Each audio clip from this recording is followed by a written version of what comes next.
Hello दोस्तों, आप सब लोग कैसे हैं। आज हम आपके लिए लेकर आए हिंदी और विज्ञान के एमसीक्यूज़ हैं। 20 एमसीक्यूज़ हैं, टोटल 40 हुए और कुछ एक्स्ट्रा एमसीक्यूज़ हैं सोशल साइंस के, मतलब सामाजिक विज्ञान के।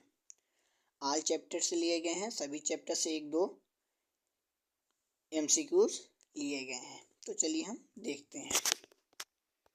तो सबसे पहले यहाँ पे आता है हमारा साइंस का। तो साइंस का है हमारा इसमें एमसीक्यूज। तो पहला है, इसमें पहला क्वेश्चन क्या है हमारा, अम्लीय वर्षा का पीएच मान कितना होता है। अम्लीय वर्षा का पीएच मान जो होता है यह 5.6 से कम होता है।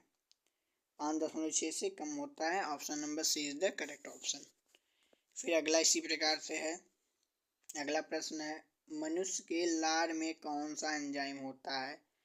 तो मनुष्य के लार में कौन सा एंजाइम पाया जाता है, ट्रिप्सिन या फिर टाइलिन, लाइपेज, इनमें से कोई नहीं। तो कौन सा पाया जाता है, टाइलिन नामक एंजाइम मनुष्य के लार में पाया जाता है। फिर अगला है, अवतल लेंस को क्या कहते हैं। अवतल लेंस को क्या कहते हैं, अपसारी लेंस कहते हैं, जो कि किरण को एक बिंदु से फैलाती है। ठीक, क्या करती है, फैलाती है।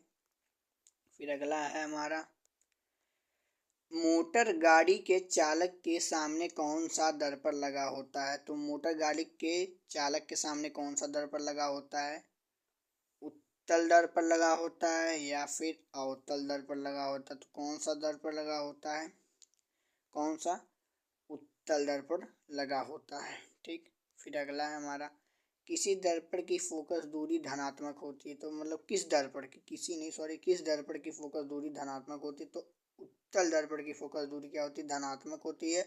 और अवतल दर्पण की फोकस दूरी क्या होती है, ऋणात्मक होती है। फिर इसी प्रकार से छठा क्वेश्चन है, दही का जमना किस प्रकार की क्रिया है। तो दही का जमना किस प्रकार की क्रिया है, यह है किण्वन है। ठीक, क्या है, किण्वन है। और कौन सा अम्ल होता है दही और दूध में। तो लैक्टिक अम्ल होता है। लैक्टिक अम्ल पाया जाता है दही और दूध में। फिर इसी प्रकार से अगला प्रश्न हमारा अब आता है हिंदी का। तो हिंदी का हम मतलब बाद में करेंगे, तो पहले साइंस का ही सभी कर लेते हैं। फिर अगला यहाँ से देखिए, यहाँ ये बहुत ही इम्पोर्टेंट है। फिर यहाँ से देखिए, पहला क्या, इसमें प्रकाश के अपवर्तन के दूसरा मतलब प्रकाश के अपवर्तन के दूसरे नियम को क्या कहते हैं। तो प्रकाश के अपवर्तन के दूसरे नियम को क्या कहते हैं, स्नेल का नियम कहते हैं। ठीक, क्या कहते हैं। और यहाँ पे मेंडल का नियम रहेगा, यहाँ पे थोड़ा मिस्टेक हो गया है, मेंडल का नियम रहेगा। ठीक, इसमें तो क्या होगा, स्नेल का नियम कहते हैं। फिर अगला है, प्राणियों के शरीर में कितनी प्रतिशत जल की मात्रा निहित है। तो 65% जल की मात्रा निहित होती है सभी प्राणियों में।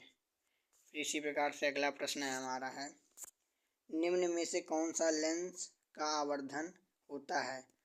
और जो यह आवर्धन है इसका मात्रक नहीं होता है। ठीक, आवर्धन का कोई मात्रक नहीं। तो इसमें राइट आंसर कौन सा हो जाएगा, V/U, ऑप्शन नंबर ए।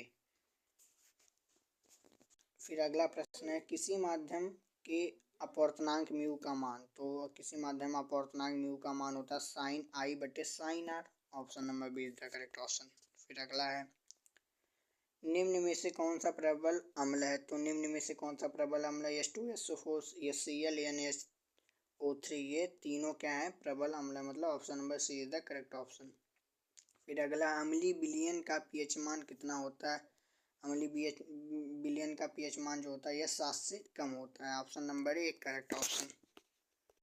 फिर अगला है हमारा, विभवांतर मापने वाले यंत्र को क्या कहते हैं। तो विभवांतर मापने वाले यंत्र को हम कहते हैं आमीटर कहते हैं। ठीक, आमीटर, विभवांतर वोल्ट मीटर कहते हैं नापने वाले यंत्र को।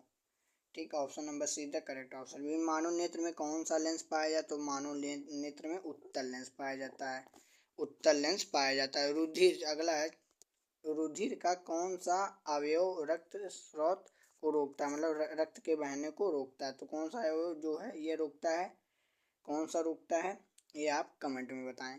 9वां क्वेश्चन। फिर अगला है, पौधे में जल का परिवहन कौन करता है। तो पौधे में जल का परिवहन कौन करता है, जाइलम करता है। और फ्लोएम क्या करता है, भोजन का परिवहन करता है।